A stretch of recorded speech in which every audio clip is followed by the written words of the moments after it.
Bonjour à tous et bienvenue dans cette nouvelle vidéo. Aujourd'hui on va créer une canne polymère en forme de rose, bleu et violette. Pour commencer, j'ai fait un dégradé avec de la cernite couleur pourpre, des restes de pâte bleue et du blanc. Je l'ai plié en accordéon et je l'ai travaillé pour en faire un boudin. Pour ce faire, j'ai malaxé les arêtes pour commencer à donner une forme un peu arrondie. Par la suite, j'ai roulé avec les mains et j'ai utilisé une plaque en acrylique pour continuer à allonger le boudin.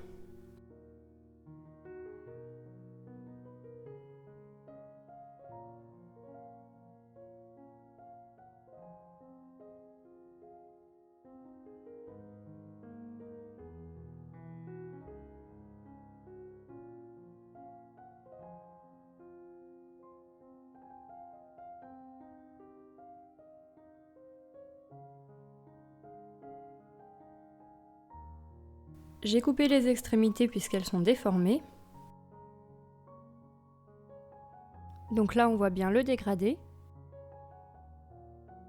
Et ensuite j'ai découpé le boudin de façon à ce que le grand bout soit à peu près égal à 2 fois le moyen bout, qui lui-même fait à peu près 2 fois le petit bout.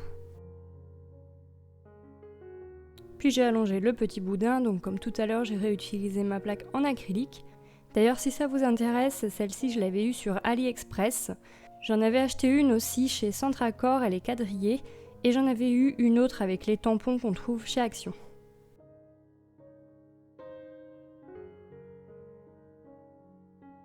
Une fois ce petit boudin allongé, je l'ai découpé en 4 morceaux égaux.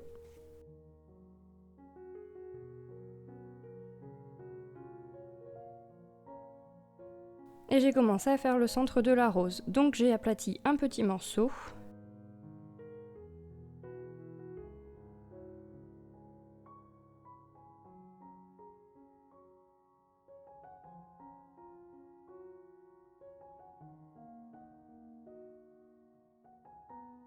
Et je l'ai enroulé sur lui-même en mettant le blanc à l'intérieur, donc au centre. Alors là c'est assez minutieux parce que j'avais pas fait un énorme dégradé dès le début, donc du coup mes morceaux sont assez petits. Si vous voulez faire ce genre de canne, je vous conseille au début de prendre plus de pâte, ça va être beaucoup plus simple à effectuer.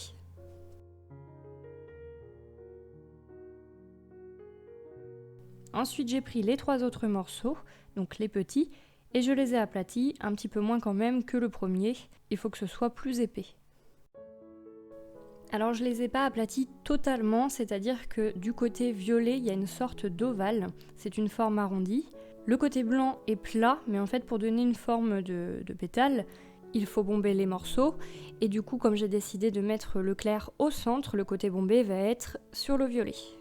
Donc pour ce faire, tout simplement avec mes doigts j'ai appuyé plus sur les bords qu'au centre. Et j'ai mis le blanc sur le plan de travail, histoire de voir la face violette. Alors dans l'idéal, il faut que chaque morceau soit de la même longueur que le premier, celui qu'on a roulé. Mais s'ils sont plus longs, c'est pas grave, on pourra les couper après et c'est ce que je vais faire à un moment dans la vidéo, puisque quand on aplatit les morceaux comme ça a tendance à les rallonger. Ensuite j'ai pris chaque morceau et je les ai déposés sur celui qu'on avait enroulé tout à l'heure. Et en fait, le but va être que chaque morceau en recouvre un autre.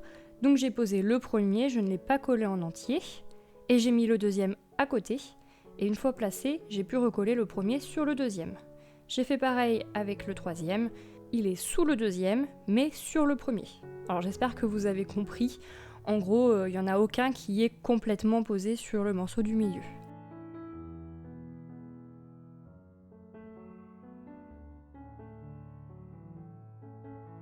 Et voilà ce que ça donne de près, il y a un petit chevauchement des 3 pièces les unes sur les autres. Ensuite, j'ai pris le boudin moyen du début que j'ai aussi allongé, le but étant qu'il fasse 4 fois la longueur du morceau qu'on a créé depuis le début. Puisqu'en fait, une fois allongé, on va le couper donc en 4.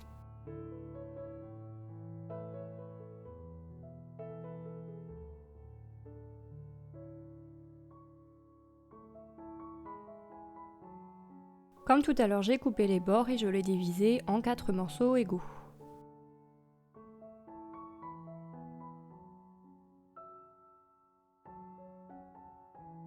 Et je les ai aussi aplatis Donc la même chose que depuis le début, toujours avec le blanc vers le centre et le bombé du côté violet. Alors il vaut mieux pas les aplatir de trop parce que sinon ça va vous faire des pétales vraiment plats. Oui, on dit un pétale et pas une pétale. Donc laissez quand même un bombé assez important, surtout qu'en fait quand on réduit la canne, ça a tendance à pas mal aplatir.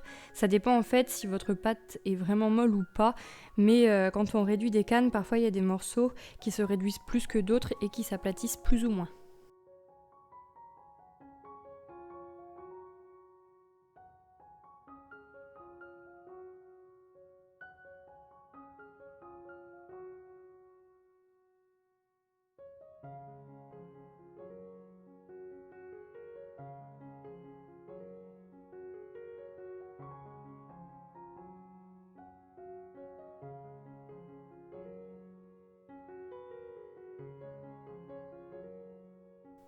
Une fois les pétales formés, il n'y a plus qu'à les poser. Donc pour la disposition, vous faites comme vous voulez. Moi, j'ai choisi d'en mettre un dessus, d'en mettre un autre à côté qui le chevauche.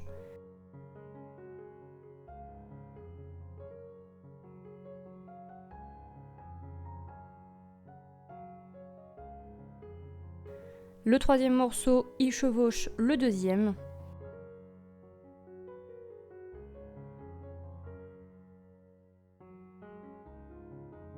Et en fait, le quatrième morceau, il chevauche donc le premier et le troisième.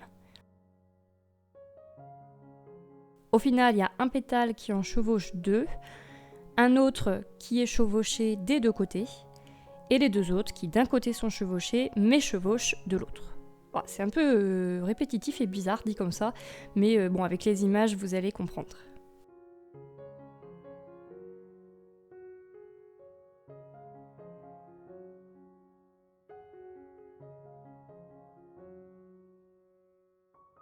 Voilà ce que ça donne à ce stade-là, et on va pouvoir poser les derniers pétales. Donc pour ça, j'ai pris mon dernier morceau de boudin restant qui est donc le plus long. Je l'ai allongé aussi puisque cette fois-ci, il faut qu'il fasse au moins 5 fois la longueur de notre canne de départ.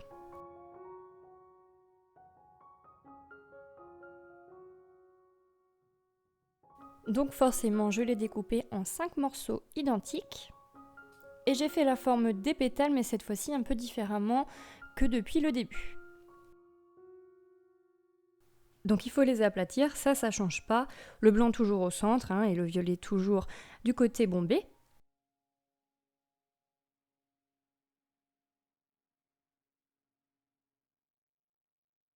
Mais j'ai pris un outil, donc là un pic, et en fait j'ai appuyé avec sur le côté arrondi pour créer un creux et faire 2 bosses sur le pétale. J'ai lissé aussi un petit peu avec le doigt pour pas que les bosses soient trop pointues.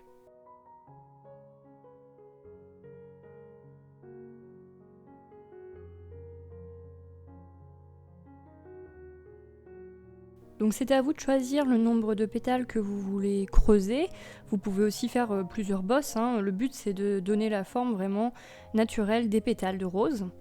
Moi au final dans cette vidéo j'en ai creusé 3 sur le centre et vous pouvez aussi très bien creuser sur un bord. C'est à vous de choisir.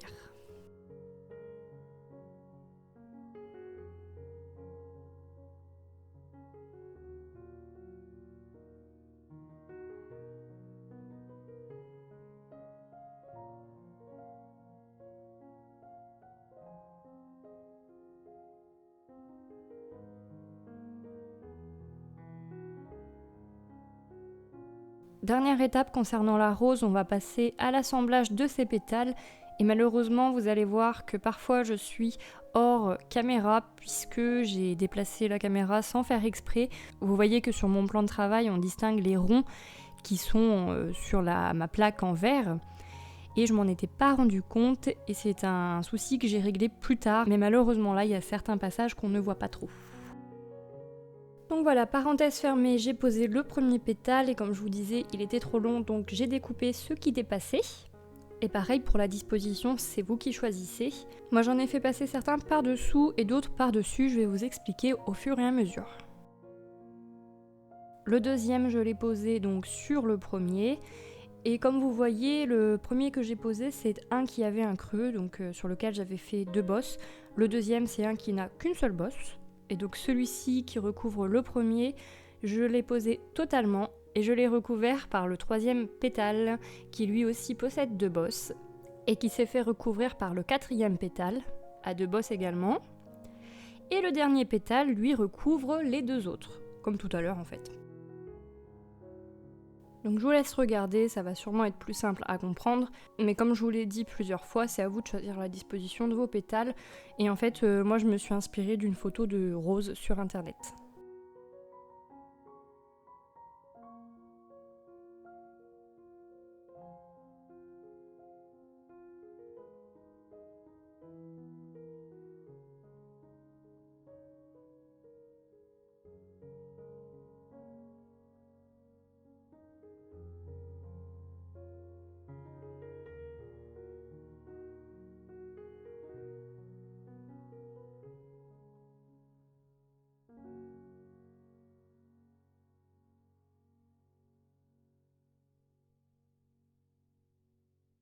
Voilà, la fleur est faite et il n'y a plus qu'à faire l'entourage pour pouvoir réduire la canne.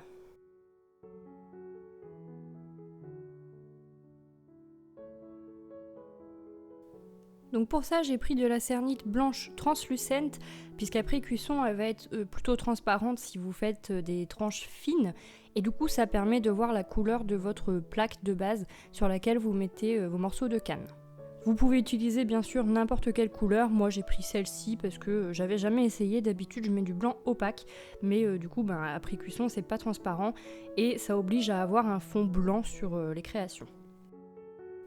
Comme vous avez vu, j'ai utilisé un autre outil, donc là c'était un pinceau, le manche, et avec j'ai réaccentué les creux que j'avais fait tout à l'heure puisqu'en manipulant la rose à force il s'était un petit peu déformé. Et du coup avec ma pâte translucente j'ai fait un boudin. J'ai coupé des petits morceaux que j'ai justement placés dans les creux des pétales. En fait, le but, ça va être de créer un remplissage pour faire en sorte qu'au moment de la réduction de la canne, la rose ne se déforme pas. Donc forcément, on met plus de blanc dans les endroits creux.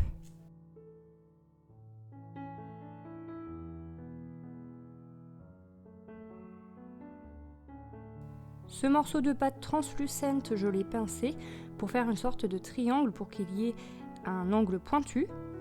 Et je l'ai posé entre 2 pétales pour bien marquer la différence entre les deux.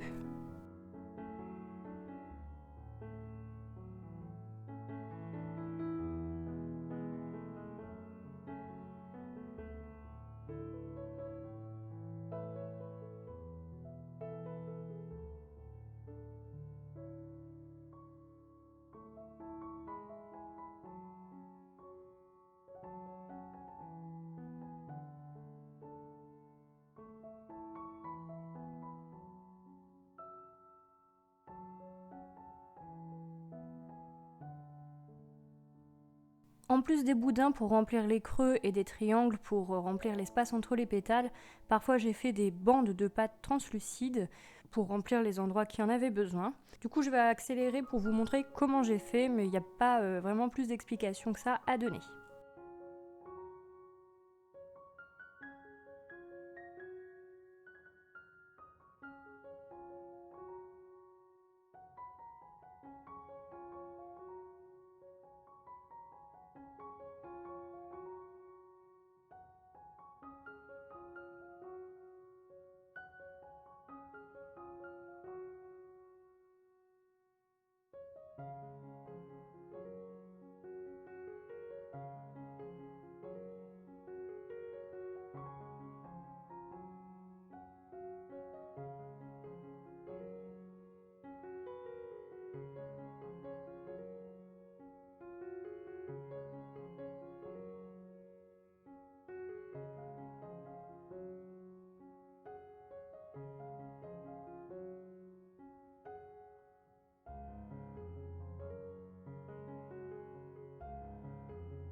Une fois le remplissage terminé, j'ai repris de la pâte translucente et je l'ai passée au cran numéro 4 de ma machine à pâte et je l'ai enroulée tout autour de ma canne. Si c'est trop épais, n'hésitez pas à couper l'excédent après. J'ai refait la même chose une deuxième fois puis une troisième, mais celle-ci je l'ai faite hors caméra.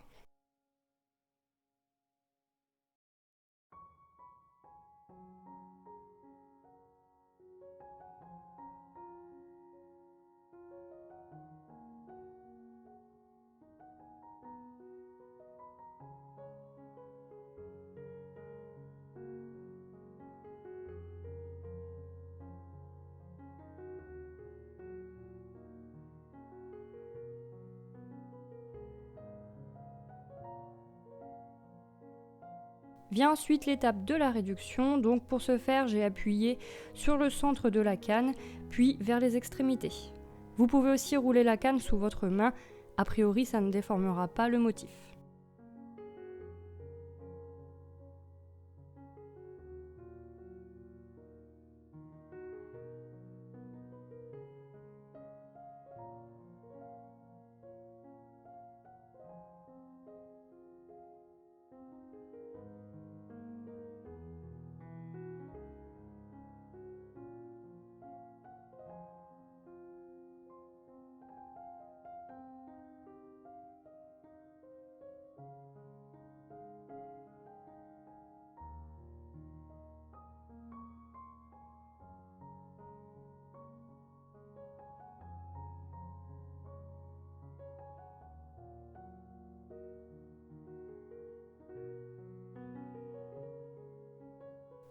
Une fois réduite, c'était le moment de la découpe et j'ai eu un petit peu peur, je ne savais pas si ça allait fonctionner, mais voilà le résultat. Dans les prochaines semaines, vous retrouverez 2 autres vidéos de cannes roses mais avec des couleurs et des méthodes différentes. Cette vidéo est terminée, j'espère qu'elle vous a plu. Si c'est le cas, mettez un pouce bleu, abonnez-vous et cliquez sur la cloche pour être averti dès que je sors une vidéo. N'hésitez pas à me partager vos créations réalisées à partir de mes tutos. Suivez-moi sur les réseaux sociaux Facebook et Instagram. Vous pouvez aussi me soutenir sur Utip. Je vous fais plein de bisous et je vous dis à la prochaine!